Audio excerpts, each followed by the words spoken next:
"You've always been so unambitious, Scarlett," my dad said, his voice slicing right through the dinner table noise. "Not everyone's made for the big leagues, and that's fine. But let your brother handle the real work."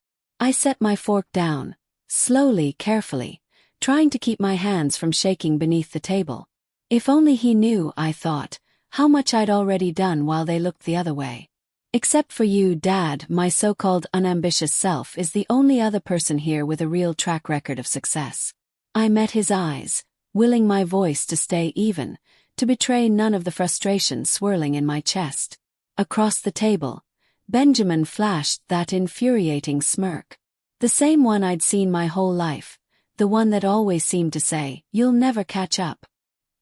He'd been born with the world handed to him and wore entitlement like a custom-tailored suit. "My name's Scarlett Greer. I'm 32 now, but when all this started, I was just the overlooked middle kid in a family obsessed with flash and status. My dad, Richard Greer, built one of Chicago's largest real estate empires. At least that's the story he tells at every country club and charity gala. My older brother Benjamin was the golden boy, the heir apparent, destined to inherit everything someday, even though he never seemed to care about much except himself and the next deal he could brag about. My younger sister Olivia. She was the darling, more into brunches and Instagram partnerships than anything resembling actual responsibility. And me. I was the quiet one, the dependable one, or as my family liked to put it, the forgettable one, the shadow in the corner of the family portrait. The rest of dinner blurred by in a haze of laughter and clinking glasses. None of it meant for me. If anyone noticed I wasn't talking, they didn't let on. Benjamin held court, bragging about some new property deal he'd closed. Though I'd heard from discreet sources it was already falling apart. Dad just beamed, asking him question after question, basking in the glow of his chosen successor. Olivia chimed in with stories about her latest parties and brand collabs, her phone never leaving her hand for more than a minute. I just kept nudging food around my plate, wondering why I still bothered showing up at all. When I was younger, I tried so hard to impress them. I graduated near the top of my class, took every internship I could find, thinking if I worked hard enough, if I was perfect enough, maybe they'd finally see me. But it was never enough. "You're too quiet," Dad would say, shaking his head like I'd let him down. "You don't have the killer instinct for this business." It didn't matter that I outperformed everyone else, or that I had ideas that could actually help the company grow. They'd already decided who I was, and there was no breaking out of that box. But everything changed for me a few years ago. Not that my family noticed. I remember sitting at one of those weekly strategy meetings, basically just Dad and Benjamin running the show, while the rest of us watched from the sidelines. That day I'd come prepared. I had put together a plan to turn around a failing property, the kind of project that could have made a real difference. I'd spent weeks on it, researching, crunching numbers, thinking through every angle. I barely got 2 sentences out before Benjamin cut me off, dismissing me with a wave. "That location's a lost cause," he said, like he was swatting away a fly. "We've already sunk too much into it. Move on." I tried again. "I've actually found a way." But Dad just waved his hand, impatient. "If Benjamin says it's not worth it, it's not worth it. Next." Just like that, my work was erased, my voice drowned out by the chorus of their certainty. I sat there, face burning, hands clenched under the table, my proposal forgotten. That night I went home and made a decision. If they wouldn't listen to me there, I'd build something of my own.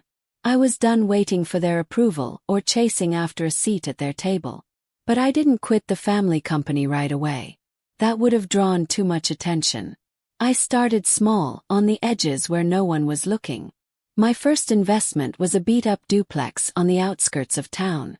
It was all I could afford, but I saw something in it, potential that nobody else bothered to look for. I spent my weekends and evenings painting, fixing plumbing, learning how property management really worked from the ground up. When I finally sold it a year later, the profit wasn't huge, but it was mine. More than the money, it was proof that I could do this. And it was just the beginning. Over the next few years, I became a hunter for opportunity, chasing down undervalued properties all over Chicago, the ones everyone else had written off. That's how I met Sophia Tran, a sharp real estate investor I connected with through a mutual friend. Sophia was everything I wasn't allowed to be growing up. Bold, outspoken, fiercely independent. She'd built a reputation for herself from nothing, and she was just as stubborn as I was about proving people wrong. Together we pooled our resources, our knowledge, and our ambition. We made a good team not because we were the same but because we wanted the same thing: to be seen, to be respected, to be in control of our own stories. By the time I hit 30, what started as a side hustle had grown into a real business. We owned residential complexes, boutique offices, even some prime retail spots in neighborhoods my family had dismissed as hopeless. We ran everything under a name my family would never recognize: TR and Partners. It was a little inside joke, an abbreviation that stood for tried and resilient. I wasn't just building wealth. I was building a reputation, one that people in the industry started to notice, even if my own family never would. Quietly, steadily, I'd become one of my father's biggest competitors, and he didn't even know it. The best part: my family had no clue. While they scrambled to keep their bloated, mismanaged empire afloat, chasing flashy deals and bleeding money, I was buying up the properties they'd written off, turning them around, making them profitable. Each deal felt like a private victory, a silent rebuke to every dinner table slight, every time they'd overlooked or dismissed me. It was proof that I was more than the quiet, dependable shadow they'd left me in. One evening I was hunched over financial reports, the city lights flickering just beyond my office window, when Sophia walked in balancing 2 coffees. "You've been at it all day," she said, setting one down in front of me. "Take a break, Scarlett. Even machines need to recharge." I grinned, taking the cup, the warmth seeping into my hands. "I can't help it. Every time I see how well we're doing, I remember how many people expected us to fail. I guess I want to make sure we keep proving them wrong." Sophia laughed, her eyes bright with the same stubborn fire I felt burning in my own chest. "We're not just proving them wrong," she said. "We're rewriting the rules." And sitting there, surrounded by the fruits of my own labor, I realized something had shifted. I no longer cared about their approval or their recognition. I was building something for myself, a legacy on my own terms. And for the first time that was more than enough. The numbers kept shifting across my screen, patterns emerging and dissolving, and each flicker made me more restless. I found myself obsessing over my next strategic play. Lately, I'd been watching an old office building just off the loop, worn brick, plenty of vacancies, and overlooked by every major player in the city. In my mind, I could already see how it would transform, how I'd breathe life and profit into forgotten corners. Sophia appeared before me, dropping with an easy confidence into the battered chair across the desk. Her eyebrows arched in that way that meant she was already a couple steps ahead. "Let me guess," she said, the beginnings of a grin on her lips. "It's undervalued, the market's ignoring it, and you've already mapped out how to turn it into a gold mine before anyone else even notices." I couldn't help but grin back. "You've got me pegged. That's exactly it. It's the kind of place my dad and Benjamin would scoff at. Too much work, too much risk, not enough immediate payoff. Which, honestly, makes it even more appealing." Sophia leaned in, her elbows propped on the desk and her eyes intent. "Speaking of them, don't you ever worry that it's only a matter of time before they figure out who's really running Tran and Partners? You've been a ghost in plain sight, but things can't stay hidden forever." I shrugged, more at ease than I would have expected a year ago. "Maybe they will, eventually. But by the time they connect the dots, it'll be too late to do anything about it. We're not just treading water anymore, we're making waves." And honestly, I paused, swirling what was left of my coffee, searching for the words that had been sitting heavy on my chest. "I don't know if I even care if they find out now. They spent my whole life telling me I'd never amount to anything, that I was too soft, too impractical. I learned how to breathe without their approval a long time ago."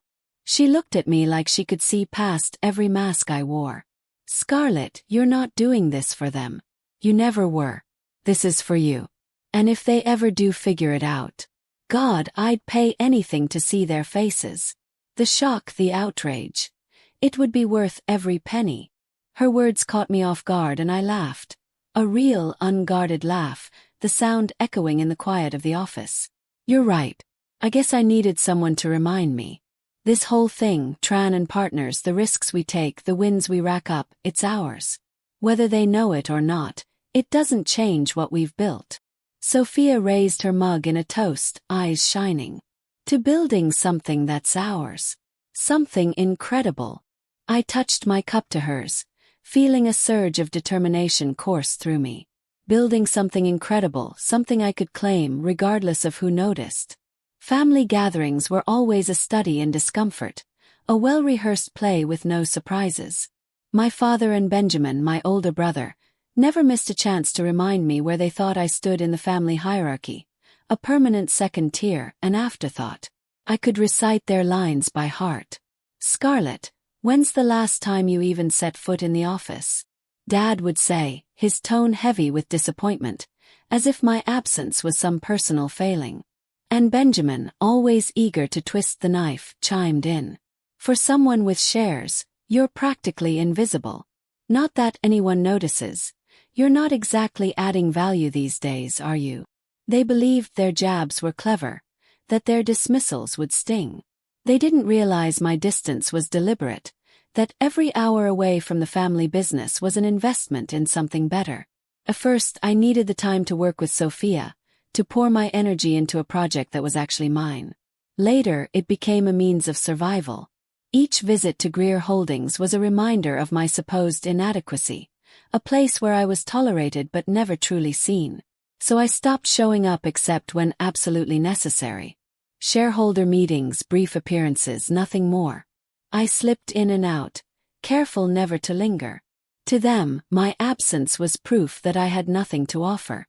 To me, it was freedom, the space to build something bigger, bolder, and more meaningful than anything they could imagine. From the beginning, Sophia and I made a pact. She would be the face of Tran and Partners, the one who shook hands, charmed investors, dazzled the press. She was magnetic in public, confident, unflappable, the kind of leader people wanted to believe in. I stayed behind the curtain where I thrived. Strategy, numbers, long-term vision, that was my domain. I made the calls that shaped our trajectory, always thinking 3 moves ahead. It wasn't about hiding. It was about playing to our strengths. Sophia's charisma opened doors, while my anonymity kept us nimble, unpredictable. Out in the world, Tran and Partners was her story. A sharp, ambitious woman breaking ground in real estate, disrupting the old guard. Investors respected her. Competitors watched her with envy, and the media loved the narrative. No one ever questioned who was pulling the strings. My name never appeared on our website, our annual reports, or any industry write-up. Even if someone dug deeper, they'd find nothing. As far as anyone knew, Scarlett Greer was just a minor shareholder in her family's vast empire, a name among many easily overlooked.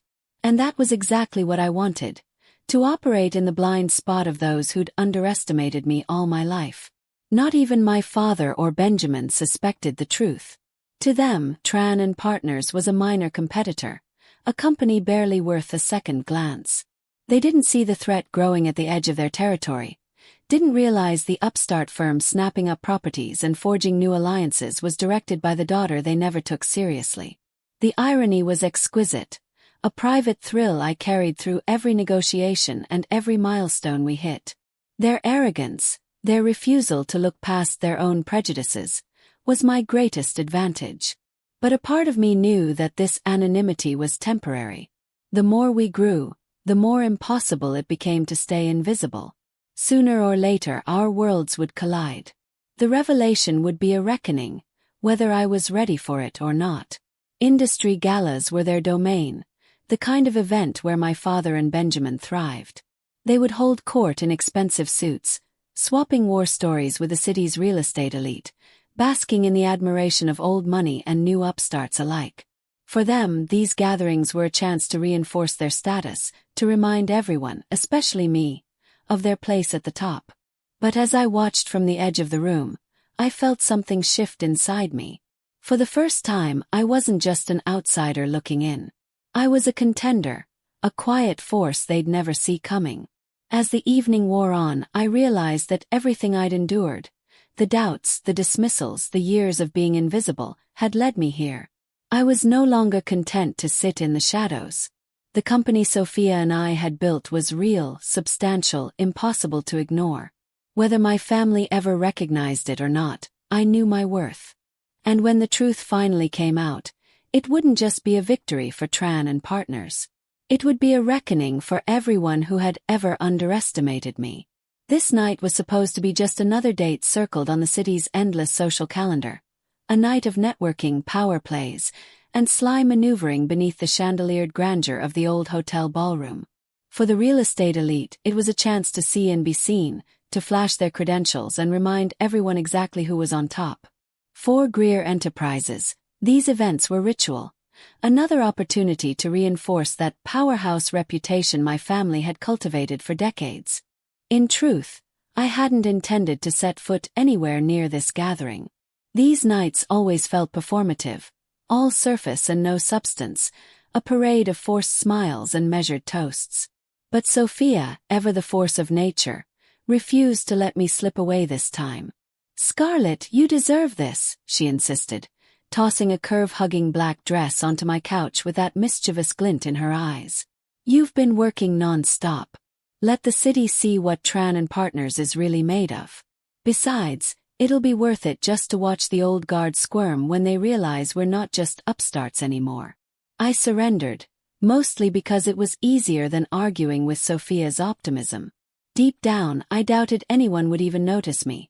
The daughter who'd never quite lived up to the Greer name, the one my father and Benjamin had long since written off. I'd spent years convincing myself I was fine in their shadow, just another anonymous face drifting through the crowd while they basked in the spotlight. Walking into the ballroom was like stepping into another world, a temple to tradition and excess. The air was thick with the clinking of crystal and the low hum of calculated conversation. Waiters glided past, balancing trays of champagne and caviar, while the city's most influential figures clustered in their tight-knit circles, exchanging business cards like currency and laughing a little too loudly for comfort. Every detail screamed old money. The gilded moldings, the impossibly grand staircase, the paintings of forgotten tycoons staring down at the proceedings. It was a place designed to remind you of your place, unless you had the pedigree to claim otherwise. I spotted my father and Benjamin near the front, their posture stiff with expectation. I braced myself before walking over, knowing how this would go. Benjamin greeted me with that familiar, cutting grin. "Well, look who decided to show up. You know, Scarlett, these events are generally reserved for those who actually move the industry forward." My dad, ever the statesman, tried to soften the blow with a perfunctory, "Be nice," but he couldn't hide the impatience in his voice.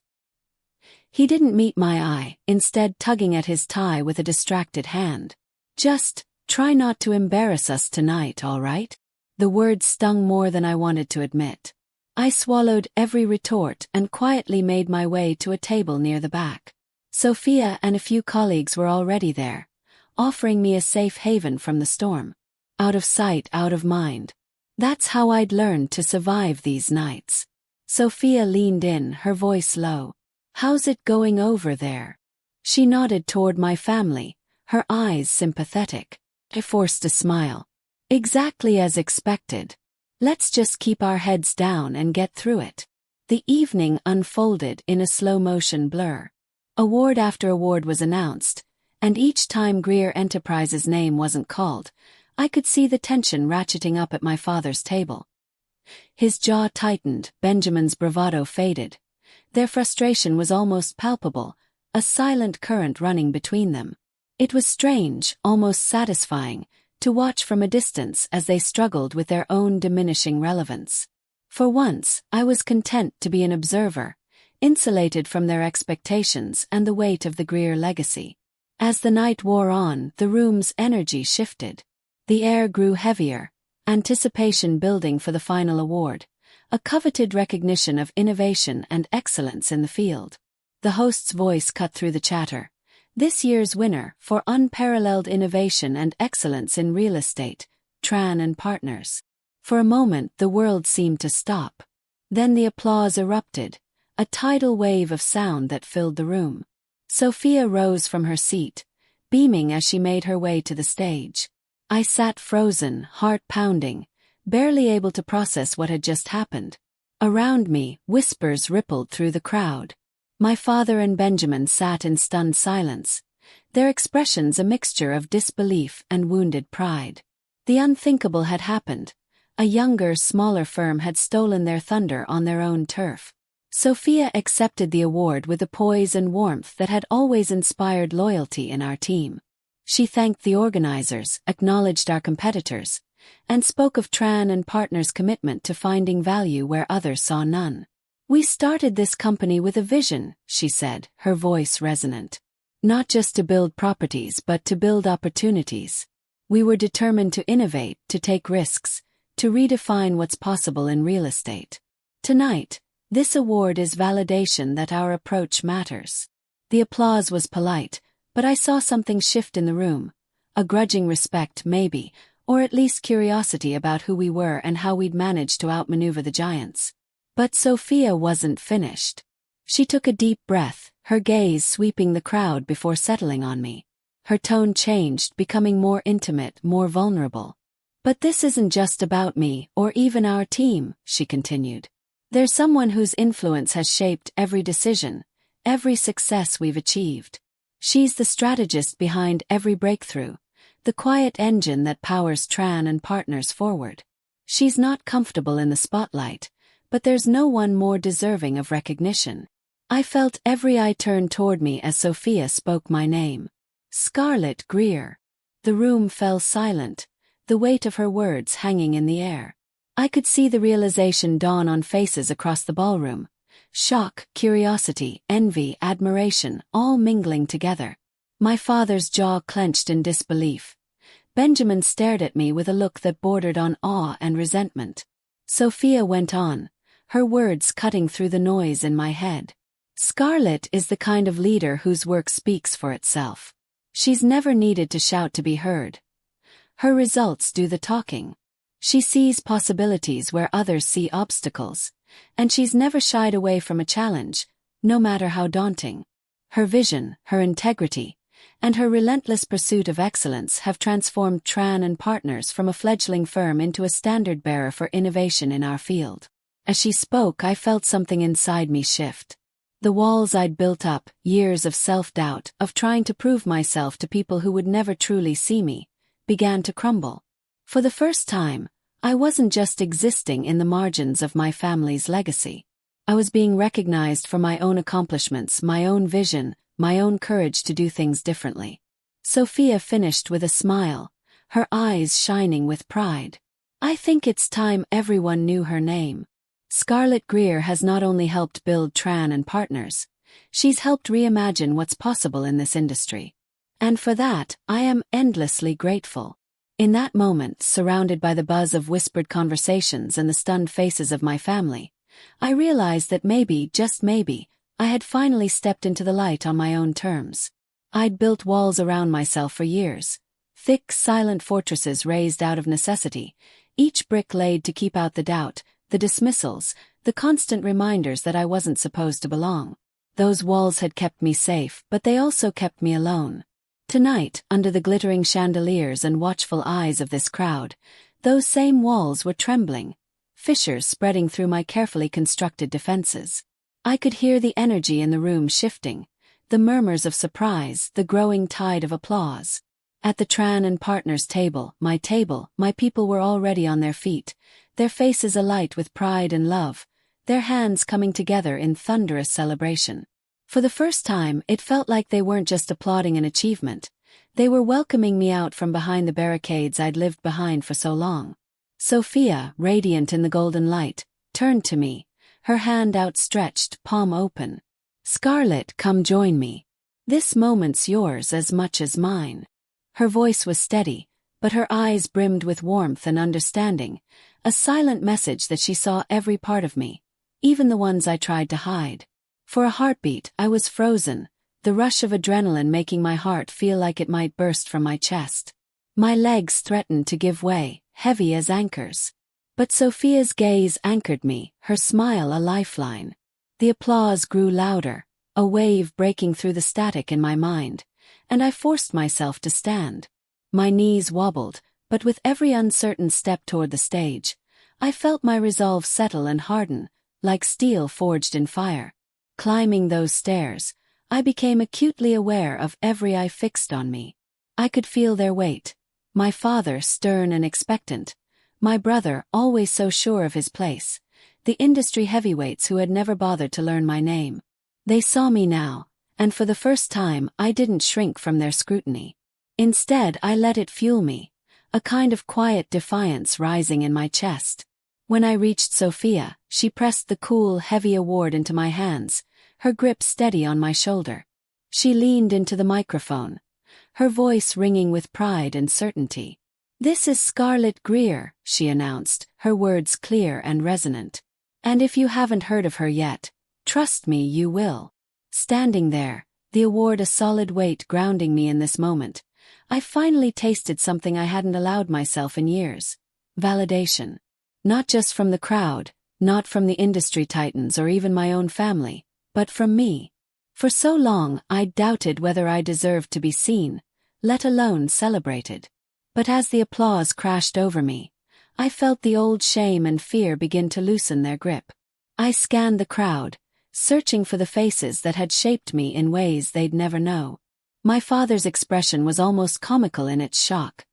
His mouth slightly agape, as if he'd been confronted by a truth he couldn't quite comprehend.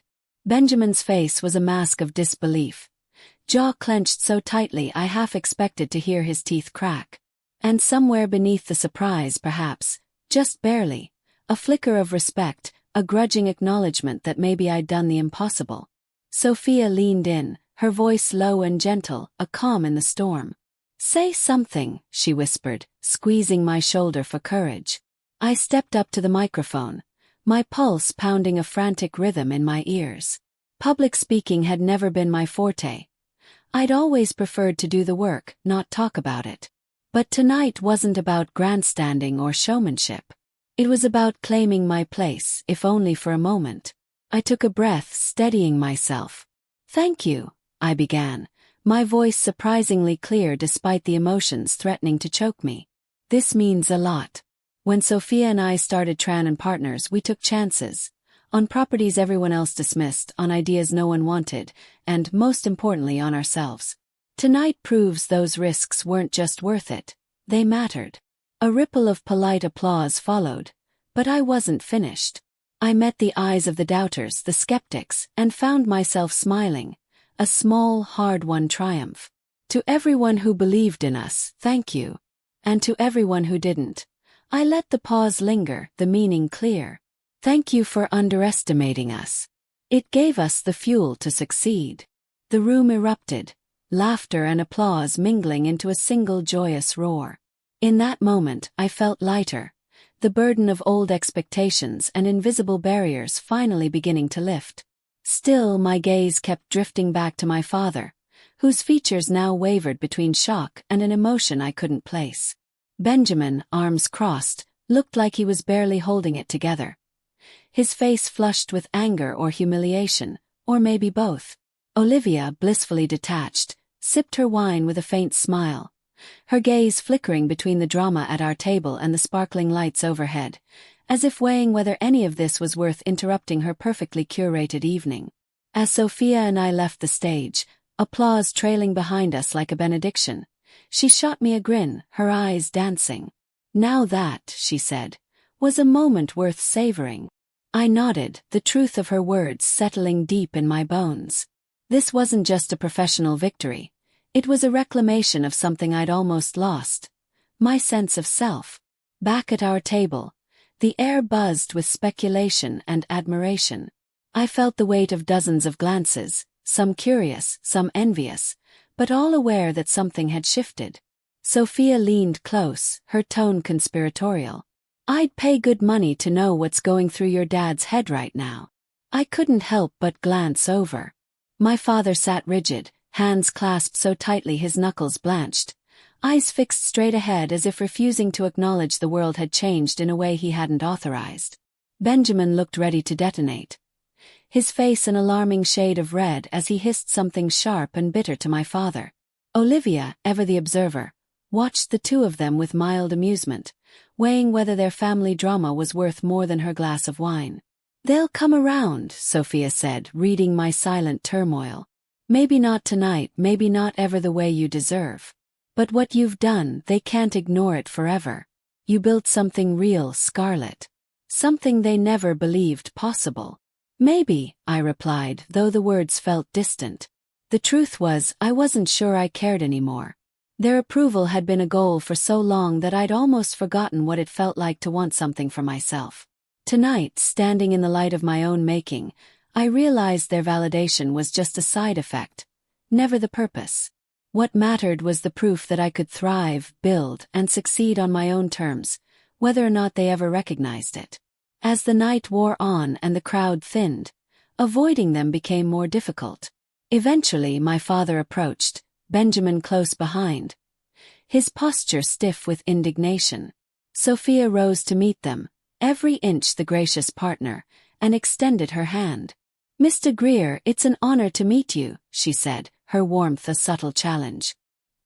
He accepted her handshake, but his grip was tentative, his usual confidence nowhere in sight. "Likewise," he replied, his gaze flickering to me, caught between pride, discomfort, and something softer, regret maybe, or simply surprise at the person I'd become. "Scarlett, we need to talk."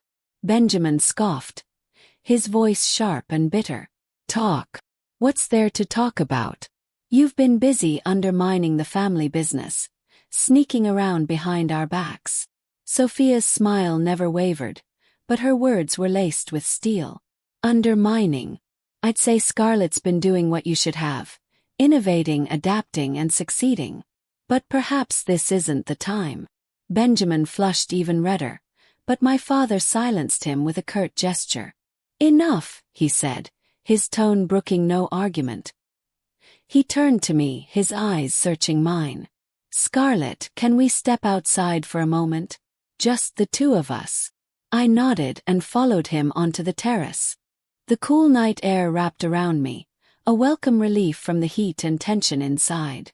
The city sprawled before us, its lights twinkling like scattered jewels, indifferent to the dramas and victories playing out far above. My father stood beside me, silent, the weight of unspoken words thick between us, a silence heavy with all the years we'd spent misunderstanding each other, all the things left unsaid. For a long moment neither of us spoke. I felt the familiar ache of wanting him to see me, truly see me, but also the surprising peace of knowing that, tonight, I'd finally seen myself. Whatever happened next, I knew I'd stepped out from behind my walls for good. His hands gripped the railing, knuckles pale against the metal, shoulders drawn so tight he looked almost carved from stone. The city sprawled beneath us, lights flickering in the deepening dusk, but he seemed far away from it all, staring into the distance as if searching for answers he hadn't found yet. For a long moment, he said nothing, the silence stretching between us, heavy with words unsaid and years of misunderstandings.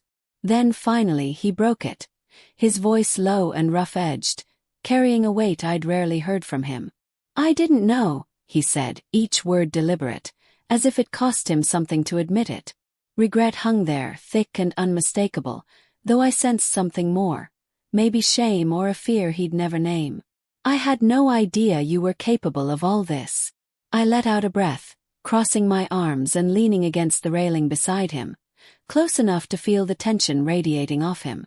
"That's because you never cared to find out," I replied, my tone steady but unyielding. "You and Benjamin were always too busy brushing me aside, too convinced you already knew everything worth knowing. You never stopped to actually look at me to see what I was working for. You just wrote me off, and I let you for a while." His sigh was long and tired, the city's hum filling the space between us. He stared at the skyline, the glass and steel towers reflecting the last blush of sunlight. "I thought I was protecting you," he said, softer now, almost to himself. "Protecting me from what?" My voice sharpened, frustration slipping out before I could rein it in. I'd asked myself that question more times than I could count. He hesitated, the muscles in his jaw working as he searched for the right words. From proving me wrong. From showing me you could do more than I ever gave you credit for. He turned then, really facing me. His eyes stripped of the usual armor, earnest and vulnerable in a way I hadn't seen since I was a child. From failing, he finally admitted, the words barely more than a whisper. This business is brutal, Scarlett. I didn't think you had the... I cut in, unable to help myself. The what? The guts. The brains. The drive. What exactly did you think I didn't have? He flinched just a fraction, but it was enough. He didn't answer, and in that silence, all the old wounds pulsed to life, aching with memories of being overlooked, underestimated, dismissed by the one person whose belief I'd wanted most. For a heartbeat, I let myself feel it, the sting of it all. But then he shook his head, the lines of his face softening. I was wrong, he said, voice quiet but resolute. Tonight made it impossible to deny. You're not the person I thought you were. You're so much more. I didn't know what to say to that. For once, I didn't have to defend myself or prove anything. The truth stood between us, undeniable. A couple of days later, my dad asked to meet at my office, a place that felt like mine in a way nothing ever had. He arrived on the dot, as precise and imposing as ever, dressed in one of his signature sharp suits, briefcase in hand. Somehow, he seemed even more formidable than usual, every inch the tycoon who'd built an empire, except for something new in his eyes, a hint of uncertainty, maybe even respect. Sophia was already there, waiting in the conference room, her calm presence grounding me. I joined them, a mix of curiosity and steeled nerves churning in my chest, bracing myself for whatever he'd come to say. He didn't waste time. Scarlett. Sophia. He set his briefcase on the table with a measured thud and opened it, sliding a folder across the polished wood towards us. I've spoken with the board. We want to make an offer, acquire TR and partners. Your expertise, your vision would be an incredible addition to Greer Enterprises. Together, we could do extraordinary things. Sophia barely reacted, lifting an eyebrow and glancing my way, her faith in me unwavering. That's a generous offer, Mr. Greer, she said, her tone polite but cool, measured. But I think Scarlett should answer first. My father looked at me, projecting certainty, but beneath the surface I caught the flicker of nerves. He wasn't used to not holding all the cards. I didn't even bother to open the folder. I'd already made my decision, long before he ever walked through my door. I leaned back in my chair, meeting his gaze without flinching. No, I said, clear and final. He blinked, genuine surprise flickering across his face. He'd expected negotiation, not refusal. Scarlett, at least consider. No, I repeated, my voice unwavering. I've worked too hard to build something that's truly mine. I'm not giving all that up just to return to the company where I spent years being overlooked and dismissed. I'm finally free, Dad. I've earned that freedom and I'm not giving it up. Not for anyone. Silence descended, thick and charged. For the first time, my father seemed at a loss, stripped of his usual certainty. Sophia gave me a small, proud smile, her approval quiet but fierce. I felt the weight of the moment, the years of striving for his acknowledgement, the countless times I'd tried to prove myself, finally lift from my shoulders. My dad closed the folder with a soft click and got to his feet. His posture less rigid, his expression unreadable. When he spoke, his voice was softer than I'd ever heard, edged with something like humility. I underestimated you, Scarlett. I won't make that mistake again. As he left the room, I felt lighter than I had in years. For so long I'd been chasing his validation, mistaking it for the key to my own worth. But I didn't need it, not anymore. I'd built something real, something lasting, and it was mine. I was free to walk my own path, to define success on my own terms, and for the first time I had no urge to look back. Thanks for sticking with me through this story. If you enjoyed it, don't forget to like and subscribe. It makes a bigger difference than you might realize, and you'll always know when the next story drops. I appreciate you more than you know. See you soon.